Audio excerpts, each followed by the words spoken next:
Assalamualaikum warahmatullahi wabarakatuh.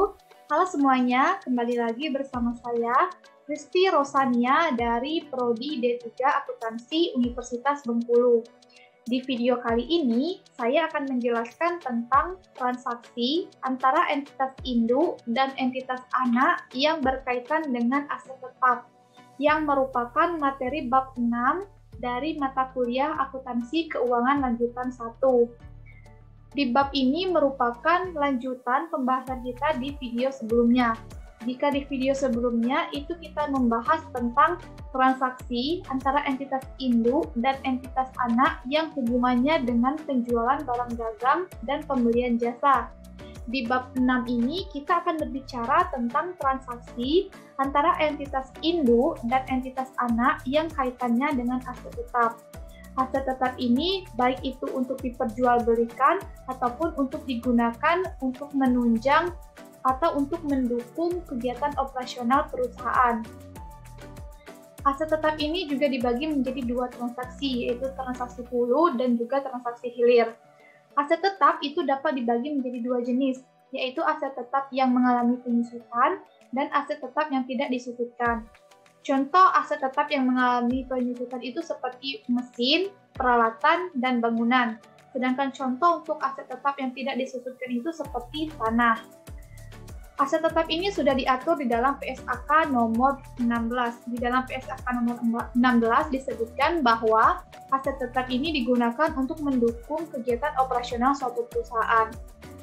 Perusahaan induk ketika mereka menjual aset tetap kepada perusahaan anak, mereka akan mencatat adanya disposal atau penghentian aset tetap.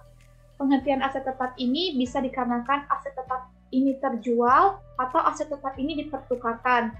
Untuk anak, ia juga akan mencatat adanya perolehan aset tetap dari pembelian kepada entitas induk. Dari transaksi penjualan aset tetap dari entitas induk kepada entitas anak ataupun sebaliknya entitas anak yang menjual kepada entitas induk, itu pasti akan muncul yang namanya keuntungan atau kerugian. Di sini saya akan menjelaskan bagaimana cara menentukan keuntungan atau kerugian dari penjualan suatu aset tetap. Yang pertama, untuk aset tetap yang disusutkan. Untuk aset tetap yang disusutkan itu dihitung dengan cara membandingkan antara selisih harga jual aset tetap dengan nilai buku perusahaan. Nilai buku ini dilihat atau dihitung dengan cara membandingkan selisih antara harga perolehan dengan akumulasi penyusutan. Apabila harga jual itu lebih tinggi dibandingkan nilai buku, maka perusahaan mengakui adanya keuntungan. Namun apabila harga jual itu lebih rendah daripada nilai buku, maka perusahaan akan mengakui adanya kerugian. Itu untuk aset tetap yang disusutkan. Berbeda dengan aset tetap yang tidak disusutkan. Untuk aset tetap yang tidak disusutkan, itu perlakuannya sama dengan persediaan.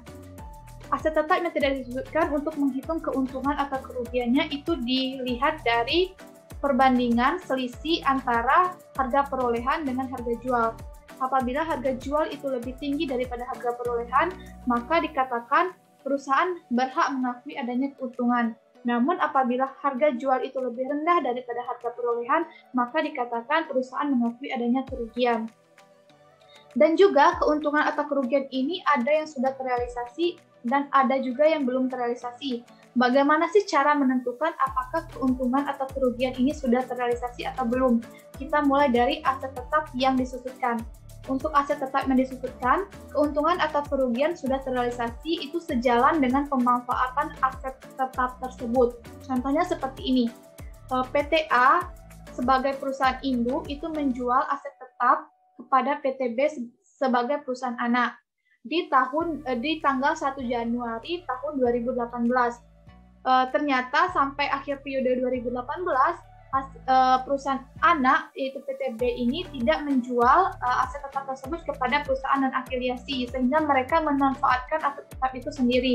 Jadi pada tanggal 31 Desember PT Induk yaitu PTA tadi berhak mengakui adanya keuntungan atau kerugian dari pemanfaatan yang dilakukan oleh PTB ini tadi. Dan juga untuk di 2019 nanti apabila aset tetap ini masih ada di perusahaan anak, maka perusahaan induk juga masih berhak untuk mencatat keuntungan atau kerugian dari pemanfaatan aset tersebut. Dan seterusnya sampai aset tetap ini diperjualbelikan atau dihentikan pemakaiannya. Kemudian untuk aset tetap yang tidak disusutkan itu untuk menentukan apakah keuntungan atau kerugiannya sudah terrealisasi atau belum, itu dilihat ketika apakah perusahaan anak itu telah menjual aset tetap ini kepada perusahaan induk, maksud saya ke perusahaan non afiliasi atau belum. Apabila sudah, maka dikatakan bahwa keuntungan atau kerugian ini sudah terrealisasi. Tapi apabila sampai akhir periode entitas anak belum menjual aset tetap ini kepada entitas non-afiliasi, maka dikatakan keuntungan atau kerugian ini belum terrealisasi. Maka perusahaan induk akan mencatat adanya penangguhan keuntungan atau kerugian. Baik, selanjutnya saya akan memberikan contoh tentang transaksi entitas induk dan entitas anak yang berkaitan dengan aset tetap yang tidak disusutkan. Contoh di sini itu berupa tanah. Saya ilustrasikan bahwa PTP merupakan perusahaan induk yang memiliki saham 100% di perusahaan PTS, yaitu perusahaan anak. Di sini ada 3 peristiwa yang terjadi terkait transaksi jual beli aset tetap entitas induk dan entitas anak. Di peristiwa pertama itu PTP, yaitu perusahaan induk, membeli aset tetap berupa tanah kepada pihak non-afiliasi itu sebesar 900 juta. Kemudian transaksi kedua atau peristiwa kedua, PTP itu menjual aset tetap yang sudah ia beli kepada PTS selaku perusahaan anak sebesar 1 miliar. Kemudian di peristiwa ketiga, PTS menjual kembali aset tetap tersebut kepada pihak non-afiliasi dengan harga jual sebesar 1,2 miliar. Jadi dari 3 peristiwa ini kita bisa menentukan adanya keuntungan dari penjualan tersebut, di mana PTP itu akan mencatat adanya keuntungan sebesar 100 juta dari penjualan ini, di mana PTP menjual aset tetap ini kepada PTS dengan harga 100 juta, sedangkan keuntungan, sedangkan harga perolehan atau biaya yang dikeluarkan untuk mendapatkan aset tetap ini dari pihak non-afiliasi itu hanya sebesar 900 juta. Maka selisih dari harga jual dengan HPP ini akan diakui sebagai keuntungan oleh PTP. Maka PTP akan membuat jurnal. Jurnal yang dibuat itu adalah kasnya bertambah 1 miliar, kemudian tanah berkurang sebesar 900 juta, dan keuntungan dari penjualan tanah bertambah sebesar 100 juta. Jadi itulah jurnal yang dibuat oleh PTP. Sedangkan PTS, mereka juga akan mencatat tentang jurnal ketika mereka menerima aset tetap tersebut dari PTP. Jurnal yang dibuat oleh PTS adalah di mana tanah mereka bertambah sebesar 1 miliar dan kas mereka juga berkurang 101 miliar. Kemudian untuk peristiwa ketiga di mana PTS itu menjual aset tetap berupa tanah ini kepada pihak non-afiliasi dengan harga 1,2 miliar. Di sini PTS juga berhak mengakui adanya keuntungan dari penjualan tersebut, dikarenakan PTS membeli aset tetap ini dari PTP itu hanya sebesar 1 miliar, atau yang dikatakan HPP yang dicatat oleh PTS itu hanya sebesar 1 miliar. Namun PTS itu menjual aset tetap berupa tanah ini kepada pihak non-afiliasi dengan harga sebesar 1,2 miliar, sehingga akan ada punya keuntungan sebesar 200 juta. Maka jurnal yang dibuat oleh PTS itu adalah kas mereka sebesar 1,2 miliar, kemudian tanahnya berkurang sebesar 1 miliar, dan terdapat keuntungan atas penjualan tanah sebesar 200 juta. Dari peristiwa-peristiwa ini terdapat 3 skenario yang berbeda. Di sini skenario pertama, semua peristiwa baik itu peristiwa 1, peristiwa 2, dan peristiwa ketiga itu terjadi di tahun 2015. Kemudian di skenario yang kedua itu peristiwa 1 dan peristiwa 2 itu terjadi di tahun 2015, sedangkan peristiwa 3 itu terjadi di 2016. Kemudian untuk skenario yang ketiga, peristiwa 3 yang terjadi di 2015, sedangkan peristiwa 1 dan 2 itu terjadi di tahun 2014. Ingat, fokus kita di sini adalah untuk membuat laporan keuangan konsolidasian pada tahun 2015. Sekarang kita akan bahas satu persatu mengenai skenario ini. Skenario yang pertama itu di mana seluruh peristiwa itu terjadi di tahun 2015, di mana perusahaan induk membeli aset tersebut terjadi di 2015, kemudian ia menjual kepada perusahaan anak juga di 2015, dan anak juga menjual kepada perusahaan dan afiliasi pada tahun 2015. Maka di sini PTP akan mencatat adanya keuntungan sebesar 100 juta, kemudian PTS akan mencatat keuntungan sebesar 200 juta. Maka keuntungan atau kerugian ini sudah direalisasi. Mengapa demikian? Karena perusahaan anak berhasil menjual aset tetap tersebut kepada entitas non-afiliasi pada periode yang sama dengan periode perolehannya. Dikarenakan aset tetap ini keuntungan dan kerugiannya sudah terrealisasi, maka tidak ada jurnal eliminasi yang dibuat oleh entitas induk, sehingga keuntungan sebesar 300 juta ini tadi, yaitu 100 juta diperoleh dari PTP dan 200 juta diperoleh dari PTS, itu akan masuk atau akan muncul di dalam laporan keuangan konsolidasian. Kemudian untuk peristiwa skenario yang kedua, itu peristiwa 1, 2 itu terjadi di tahun 2015. Sedangkan peristiwa 3 itu terjadi di 2016.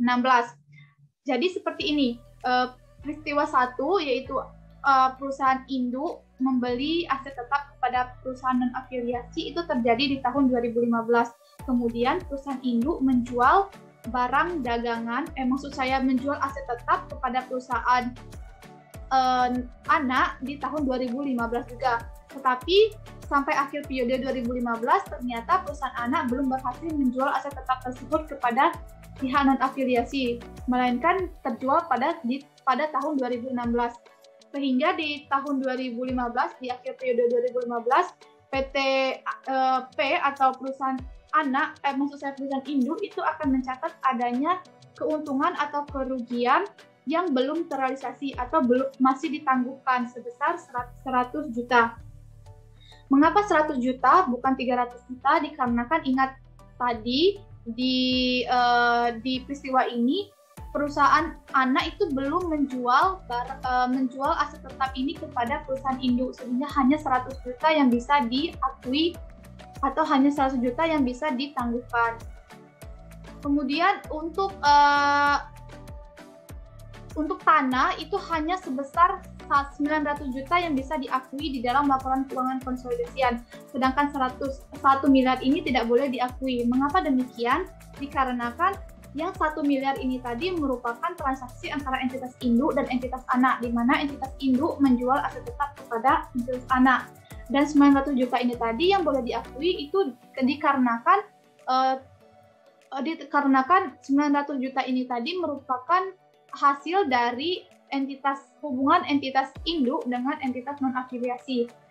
Jadi keuntungan atau kerugian yang sudah ditangguhkan sebelumnya itu harus dieliminasi dengan mengurangi nilai tanah ini. Jadi nilai tanah yang semulanya 1 miliar dikurangi dengan 100 juta, yaitu keuntungan atau kerugian yang ditangguhkan, jadi hanya bersisa sebesar 900 juta. 900 juta inilah yang akan dimunculkan di dalam laporan keuangan konsolidasian. Kemudian untuk skenario yang terakhir, yaitu skenario ketiga, di mana P1 dan P2 itu terjadi di tahun 2014 dan P3 itu terjadi di 2015. Ingat, fokus kita di sini yaitu di tahun 2015. Jadi perusahaan induk itu memperoleh aset tetap dari pihak non-afiliasi itu di tahun 2014. Kemudian ia menjual kepada entitas anak juga di tahun 2014. Dan di tahun 2015, entitas anak berhasil menjual aset tersebut kepada pihak non-afiliasi. Maka di tahun 2015, perusahaan induk akan mencatat adanya keuntungan sebesar 100 juta yang diperoleh dari PTP.